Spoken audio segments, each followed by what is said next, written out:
Saudações fraternas a nossos irmãos do Brasil e do mundo todo. Um prazer estar com vocês aqui, trazendo um pouco de informação. E hoje vamos estar conversando um pouco sobre a ciência que compõe a nossa medicina do vento. Hoje em dia existe uma grande variedade, não? Para trabalhar com a medicina do vento. Hoje nós estamos trazendo 7 tipos de ciências nas quais nós trabalhamos. Essas ciências são o ciência de Etzunu, Aricá, Jurema Preta, Cumaru, Mulateiro e Murici. Hoje vamos estar falando sobre a relação das cores das cinzas, porque cada cinza tem uma variação de cor diferente. Isso deve-se especificamente à composição mineral da árvore. Cabe mencionar que quando essa madeira, casca, ela é submetida a fogo a altas temperaturas, tudo que não é carbono, água e matéria vegetal se desprende e o que vai sobrar são sais e minerais. Então, vamos explicar um pouco a respeito das cores das cinzas. Hoje vamos falar sobre as cinzas nas quais nós trabalhamos. Eu trouxe 7 tipos de cinza para explicar um pouco melhor sobre a cor, não? E a função delas na medicina do vento, certo? Vamos começar pela mais tradicional de todas, que é o Etzunu. Por que ela é mais branca? Porque a concentração de minerais de cálcio e potássio é muito maior e ela traz uma cinza mais branca. Depois vamos estar explicando a função de cada delas, como ela age, tá? Já as cinzas bege, elas têm uma porcentagem de minerais de cloreto um pouco mais elevada com magnésio. Isso faz com que a cor seja um pouco mais bege. Essas cinzas mais bege são cinzas com uma porcentagem de cloreto um pouco maior de magnésio.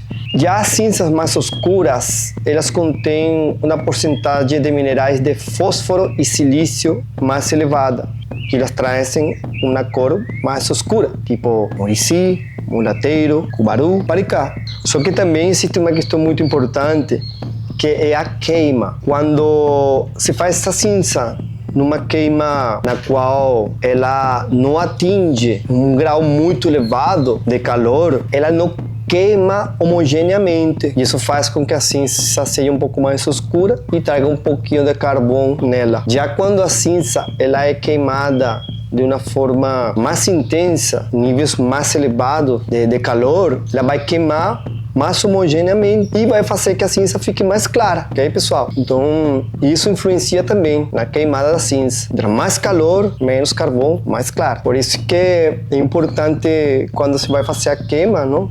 Lógico, isso depende também da possibilidade, não? Das pessoas que fazem cinza, não?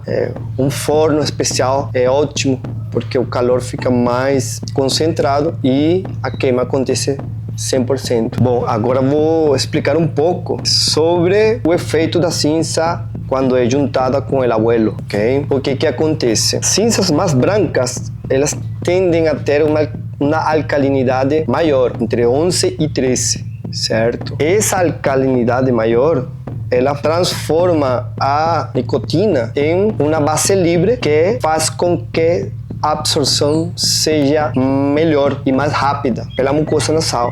Também essa alcalinidade faz que a mucosa dilate e assim a base livre da nicotina ela é melhor absorvida, causando uma maior expansão e um efeito no cérebro que causa uma expansão maior. Por isso é que a cinza de Etzunu ela é tão poderosa, porque ela causa mais expansão, mais conexão espiritual, certo? Já as cinzas mais escuras, com um pH menor, elas fazem com que a absorção seja um pouco mais lenta e ter uma sensação um pouco mais corporal, digamos que assim. Já as cinzas mais bege, com uma porcentagem mais de ferro, elas fazem com que a absorção da nicotina ela seja muito mais lenta, mas uma sensação corporal de aterramento. Uma das cinzas que mais contém ferro é a cinza da Jurema preta, especificamente da raiz da Jurema preta. Então,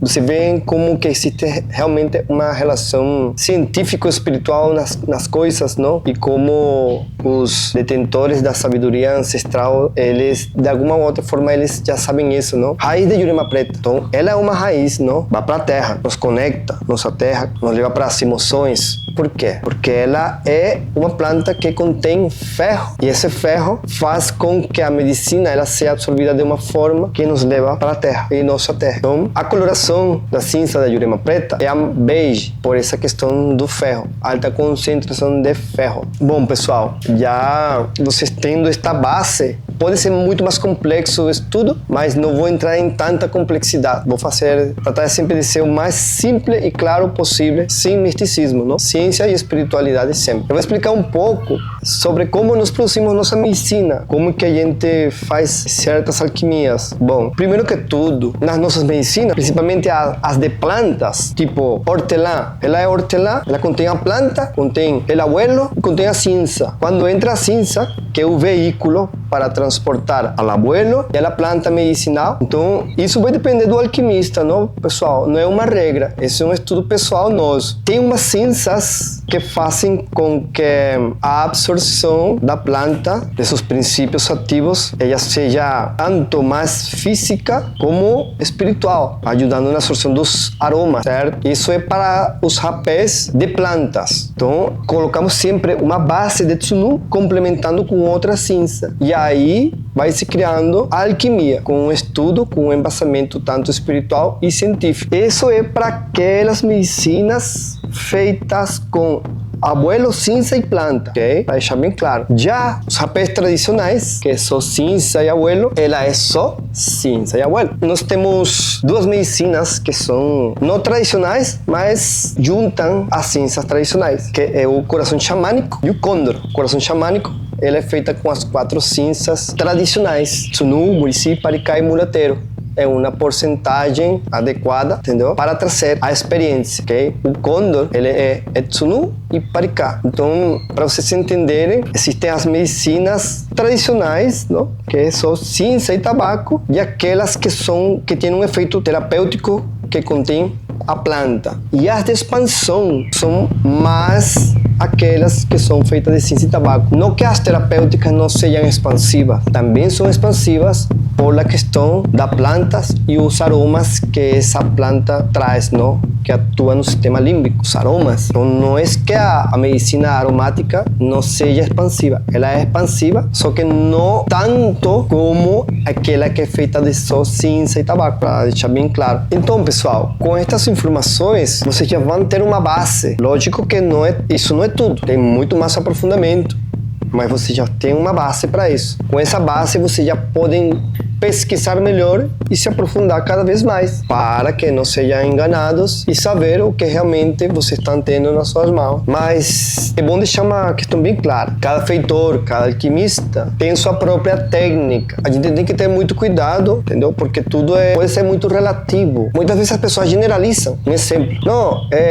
eu conheço o tsunu porque conheci o tsunu com tal pessoa, de tal feitor, de tal alquimista, de tal aldeia, então eu já conheço o tsunu, então já sei como que é o tsunu. E não é bem assim. Por quê? Porque tudo muda. Conhecimento, técnica, tipo de matéria-prima, altíssima qualidade, meia qualidade, baixa qualidade, conhecimento, intenção, rezo. Então a gente não pode generalizar. A gente não pode generalizar e tem que entender. Então, pessoal, espero que tenham gostado, com muito carinho, com muita humildade, com muita simplicidade, mas com bastante clareza. Se vocês gostaram deste conteúdo, se vocês querem seguir recebendo este tipo de conteúdos, curtam nosso canal, inscrevam-se no nosso canal, compartilhem para que possamos seguir juntos nesta caminhada, cada vez nos fortalecendo. Arro, que o grande Espírito abençoe vocês 1000 vezes.